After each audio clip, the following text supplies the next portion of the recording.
साहब, पाकिस्तान के विदेश मंत्रालय की तरफ से एक बयान भी सामने आ गया और यह बयान जो है पाकिस्तान के डर को बताने वाला बयान है। 5 रफाल के भारत आने पर पाकिस्तान के विदेश मंत्रालय की तरफ से प्रतिक्रिया आई है। यह प्रतिक्रिया आज आपको जाननी चाहिए। भारत जरूरत से ज्यादा सैन्य आवश्यकताओं को प्राप्त कर रहा है, यह पाकिस्तान का विदेश मंत्रालय कह रहा है। संजय कुलकर्णी साहब, यह डर नहीं तो और क्या है? कल ही रफाल भारत पहुंचे, आज पाकिस्तान का डर सामने आ गया। अरे कोई शक, पाकिस्तान तो हम लोगों ने पाकिस्तान के बारे में सोचना ही नहीं चाहिए। पाकिस्तान को किसी वक्त भी हो, लेकिन अभी क्या है, चीन जो है ये डिसएंगेजमेंट की बात करेगा, पाकिस्तान को उकसाएगा, पाकिस्तान को कहेगा आप कश्मीर घाटी में आतंकवाद फैलाएं, आप सीज फायर वायलेशन करें, आप सब कुछ करें, और चीन अपने आप को दिखाने की कोशिश करेगा हम तो दोस्ती चाहते हैं, हम तो डिसएंगेजमेंट कर रहे हैं। ये जो चीन की मंशा है, और पाकिस्तान अब उसका बिल्कुल ही, उसको मैं कहूँगा एक सैटेलाइट बन गया है। अब पाकिस्तान के पास कुछ है ही नहीं, पूरा का पूरा फाइनेंशियल एक्शन टास्क फोर्स में बेचारा फंसा हुआ पाकिस्तान करेगा क्या? जो चीन देता है, चीन तो क्या है, वुल्फ वॉरियर, चेकबुक डिप्लोमेसी, पैसे देता है, आपको खरीदता है, और वही पाकिस्तान अब बिक गया है। पाकिस्तान ने वही करना है जो चीन कहेगा, और उस मंशा में यही इसी बात को जरा पहले समझ लेते हैं। कृष्णमोहन मिश्रा, पाकिस्तान का विदेश मंत्रालय कह क्या रहा है, डर क्या है उनका? देखिए विशाल, ये एक बहुत सामान्य कूटनीतिक पैंतरा होता है कि अगर दुश्मन को, या जिसे आप दुश्मन समझते हैं, जो पाकिस्तान भारत को समझता है, हथियार खरीद रहा है, तो उसके बारे में इस तरह से बयान दिए जाएं कि ये हथियारों की रेस को बढ़ावा दे रहा है, ये खामखा में तनाव बढ़ा रहा है, ताकि उसके बाद अगर कोई हरकत पाकिस्तान करता है तो उसके लिए जस्टिफिकेशन ये रहे कि हम पहले ही सही इनसे खौफजदा थे और भारत ने हमारे ऊपर आक्रमण किया है, या भारत ने अननेसेसरी कार्रवाई की, जैसा उसने पहले हर बार किया, जब सर्जिकल स्ट्राइक हुई उड़ी हमले के बाद, या पुलवामा के बाद जब एयर स्ट्राइक हुई। और उसके बाद से भी पाकिस्तान की सरकार की तरफ से लगातार पिछले 1 साल से बयान आ रहे हैं कि भारत उकसावे वाली कार्रवाइयाँ कर रहा है, भारत पाकिस्तान के ऊपर हमला करना चाहता है, भारत पाकिस्तान के खिलाफ कोई बड़ी कार्रवाई करना चाहता है। ये एक बहुत सामान्य कूटनीतिक पैंतरा होता है कि पहले से ही अपने लिए ग्राउंड बनाना शुरू कर दिया जाए। ये जो बयान है ये भी उसी सिलसिले का है कि जिसमें कि इस बारे में पूरी दुनिया को मुतमईन किया जा सके, प्रभावित किया जा सके कि भारत ही दरअसल सारे तनाव की जड़ है। दक्षिण एशिया में हथियारों की रेस भारत शुरू कर रहा है, भारत को अपनी सुरक्षा के लिए जितने हथियार चाहिए उससे ज़्यादा इकट्ठा कर रहा है, और इस तरह से वो पाकिस्तान के वजूद के लिए खतरा है। ये कर्नल का नैरेटिव है जो पाकिस्तान शुरू करना चाहता है। बिल्कुल, ये नैरेटिव वो सेट तो करना चाहता है, लेकिन कर्नल एस डिन्नी, पाकिस्तान का ये कहना कि दक्षिण एशिया में हथियारों की होड़ शुरू हो जाएगी, ये हथियारों की होड़ से बचना है या दरअसल अपना डर बताना है कि कितना डर लग रहा है रफाल के आने से? नहीं, उसमें तो कोई शक नहीं है कि देखिए, ऐसे स्ट्रैटेजिक एसेट्स जब इंडिया में आते हैं तो नेचुरली उनका भी डर तो होगा, उसमें कोई शक नहीं है। लेकिन मैं इसको एक अलग से भी एक जरिया से मैं देखना चाहूँगा, वो है, हमें पता है कि पाकिस्तान में जो एक्चुअल पावर है वो पाकिस्तान आर्मी के पास है, और ये जो बयान आ रहा है भले ही विदेश मंत्रालय से आ रहा हो, लेकिन इसका जो मूल जो रूट है वो पाकिस्तान आर्मी है। अभी देखिए, हमें पता है कि पाकिस्तान आर्मी हमेशा एक वहाँ पर एक रेलेवेंस के लिए फाइट करता रहता है, मतलब उनको हमेशा एक दुश्मन चाहिए, वो जो कि भारत के रूप में है, और उसको दिखा के वहाँ के लोगों को दिखाता है कि हम किस तरह से इतने इंपॉर्टेंट है। और इसी तरह से अगर ये बताया जा रहा है, देखो भारत ने इतना सब कुछ खरीद लिया है तो इसीलिए हमारी भी ऐसी ज़रूरत है। तो ये जो एक चीज़ जो मैं बताना चाह रहा हूँ कि पाकिस्तान आर्मी अपने आप को और ज़्यादा इम्पोर्टेंस, खास तौर पे ऐसे मौके पे जबकि इमरान खान बहुत ही ज़्यादा वीक हो, तो हमें इस चीज़ का भी ध्यान देना पड़ेगा कि ये एक स्टेप बाय स्टेप्स है जिसमें कि उनकी जो खुद की डेमोक्रेसी का भी एक थ्रेटन हो सकता है। ताकि क्योंकि मैं क्यों बोल रहा हूँ, क्योंकि ये बार बार ऐसे डर को दिखाया जा रहा है कि भाई देखो भारत इतना कर रहा है, भारत इतना कर रहा है, हमें भी कुछ करना चाहिए, हमें भी कुछ करना चाहिए। इस तरह से करते करते कल को वो बोलेंगे कि पाकिस्तान के खुद की सुरक्षा के लिए हमने जो है फिर से अपने आप को पूरा तरह से संभाल लिया कर। इस तरह का भी एक एनालिसिस हमें करना जरूरी है। श्री विशाल, ठीक है। संजय कुलकर्णी साहब, देखिए कमाल की बात है, ना चीन के साथ कोई खड़ा है, ना पाकिस्तान के साथ दुनिया में कोई खड़ा है, और रफाल के टचडाउन होते ही LAC से लेकर LOC तक खलबली मच गई। ये नॉर्मल है। आप देखिए रफेल की काबिलियत देखिए ना, ये ऐसा हवाई जहाज है, stand of distance scalp missile 300 kilometre, कहीं जाने की जरूरत ही नहीं। बालाकोट में हमें कम से कम जाकर के उधर उनके टारगेट्स डिस्ट्रॉय करने पड़े, अब कोई जरूरत ही नहीं है हमारे पास। जिस तरह के आप देखिए scalp missile, missile, hammer missile, जब मतलब माइका ले लो, बिटिया ले लो, इनके रेंजेस देखो 180 किलोमीटर, 100 किलोमीटर, 300 किलोमीटर, 60 किलोमीटर, इस तरह के रेंज स्टैंड ऑफ डिस्टेंस से विदाउट विजुअल एड फायर करना, पाकिस्तान को तो डर लगना ही है। बालाकोट में उसका नानी याद आ गई, उसके बाद अब क्या होएगा, उसको डर है, इसमें कोई शक नहीं है। हल्ला करना अब जरूरी है पाकिस्तान को, और पाकिस्तान इस तरह हल्ला करेगा और आप देखते रहिएगा, जैसे जैसे 5 अगस्त नजदीक आएगा उस तरह की उसकी हरकतें आपको दिखानी शुरू करेंगी। पाकिस्तान भी किस मंशा से और चीन की किस इशारों से वो काम कर रहा है हिंदुस्तान के अंदर। जैसे ही 5 अगस्त नजदीक आता है, आप देखेंगे ISI, पाक आर्मी, जिस तरह के ये जितने भी आतंकी संगठन हैं, इनको अंदर जाके जितना भी हो सके हिंदुस्तान को किस तरीके से प्रेशर में डाला जाए। पर पाकिस्तान और चीन, ये दोनों देश जो हैं, इस बात को समझने की कोशिश करें कि लोकतांत्रिक देश पूरे विश्व भर में सारे के सारे एकजुट होकर खड़े हैं, और इस तरह के विस्तारवाद और इस तरह के आतंकवाद के बरखिलाफ कोई नहीं छोड़ेगा।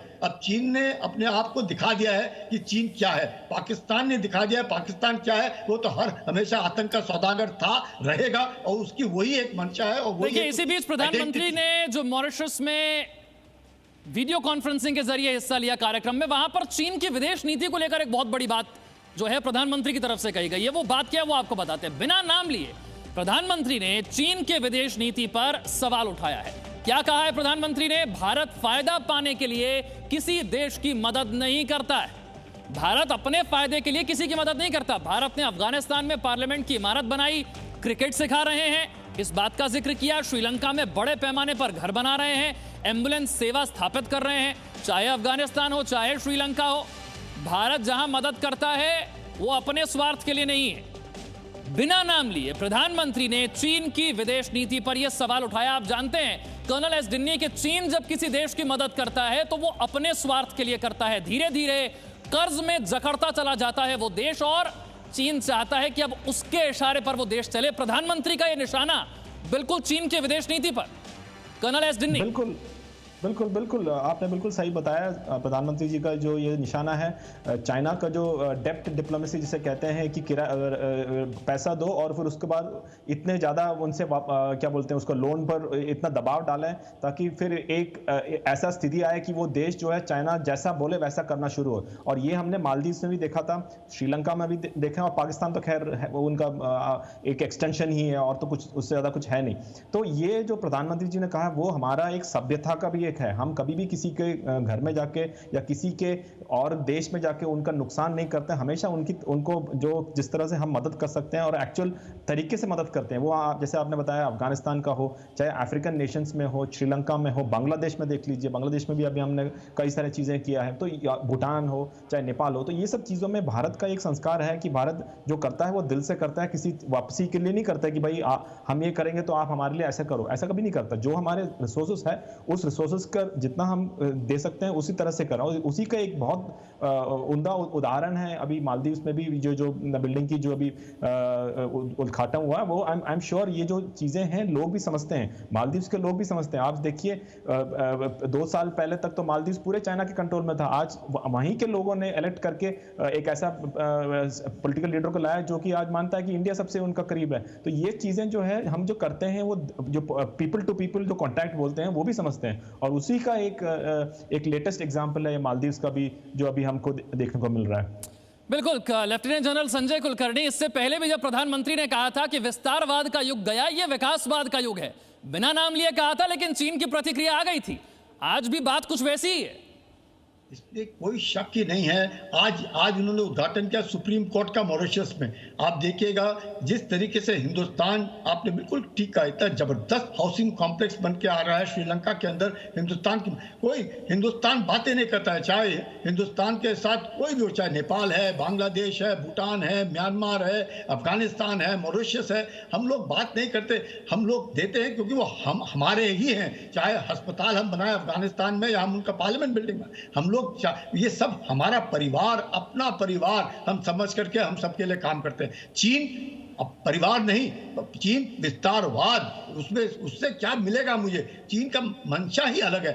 उसके बावजूद ठीक है, मैं संजय कुलकर्णी साहब हम आगे बढ़े चर्चा में, उससे पहले एक बार फिर से वो सैटेलाइट इमेज में दिखाना चाहता हूं। ओपन सोर्स इंटेलिजेंस एनालिस्ट डेट्रिस्फा ने ये तस्वीरें जारी की है। ये तस्वीरें अक्साई चिन में चीन की नई चालबाजी का यह प्रमाण है और ये तस्वीरें बता रही हैं कि बातचीत की टेबल पर चीन कहता है कि वो बातचीत से विवाद सुलझाना चाहता है, लेकिन ये तस्वीरें बताती हैं कि अक्साई चिन में चीन की मंशा कुछ और है। वो तैयारी कैसी कर रहा है, सैन्य गतिविधि कैसे बढ़ा रहा है, अपना इंफ्रास्ट्रक्चर कैसे बढ़ा रहा है, ये वो तस्वीरें बताती हैं। आप देख रहे हैं इसमें नजर आ रहा है ट्रेनिंग एरिया 1 आपको नजर आ रहा है। जुलाई 2020 की ये तस्वीरें हैं। चीन की सेना के नए बैरक आपको नजर आ रहे हैं, चीन की तोपें नजर आ रही हैं। इससे पहले भी यहां पर इंफ्रास्ट्रक्चर था, लेकिन जो सैन्य गतिविधि बढ़ी है, संजय कुलकर्णी साहब, ये बताता है जो आपने कहा कि टोटल डिसएंगेजमेंट चाहता ही नहीं है चीन, लंबा टकराव चाहता है। इसमें कोई शक नहीं। आप देखिए सरदार पटेल की चिट्ठी 1950, उसमें उन्होंने कहा है कि चीन आपका दुश्मन है, इस बात को आप समझिए और उस माफी की उसके साथ कार्रवाई कीजिए। जॉर्ज फर्नांडिस ने क्या कहा जब न्यूक्लियर स्ट्राइक हुआ कि चीन हमारा दुश्मन नंबर 1 है। इसमें भी कोई उसके बावजूद भी हम लोगों ने सोचा पड़ोसी है, पड़ोसी के साथ अच्छा रहना चाहिए करके, लेकिन चीन दुश्मन है। चीन दुश्मन की माफी की गतिविधियां कर रहा है। उसने अक्साई चीन के अंदर तकरीबन 30 से 35 हजार सैनिक इकट्ठे किए हैं, चाहे वो आर्टिलरी गन्स हो, चाहे लाइट टैंक्स हो, बख्तरबंद की गाड़ियां हो, रॉकेट्स हो, मिसाइल्स हो, ड्रोन्स हो, हेलीकॉप्टर्स हो, फाइटर एयरक्राफ्ट हो, सब के सब। नाम एक्सरसाइज नहीं है, ये सब उसकी मंशा है दबाव डालने की। हिंदुस्तान के ऊपर किस तरीके से दबाव, हिंदुस्तान की लड़ाई हिंदुस्तान ही लड़ेगा, हिंदुस्तान के साथ सब खड़े होंगे, लेकिन लड़ाई हमने लड़नी है। गलवान में दिखा दिया है कि हमारे जवान बगैर किसी हुकूम पे किस तरीके से कार्रवाई करते हैं अगर उनके कमांडिंग ऑफिसर के ऊपर कोई हाथ उठा दे। तो ये जो है चीन घबराया हुआ है, चीन को डर है। बिल्कुल, ये चीन का चालबाज चरित्र एक बार फिर से सामने आ गया है। चीन की मंशा क्या है ये सैटेलाइट तस्वीरें बता रही है। बहुत बहुत शुक्रिया आपका lieutenant general Sanjay Kulkarni, colonel S डिन्नी, हमारे साथ इस चर्चा में जुड़ने के लिए। कृष्ण मोहन, आपका भी। Presenting V News app, available on Google Play and App Store. Download it now.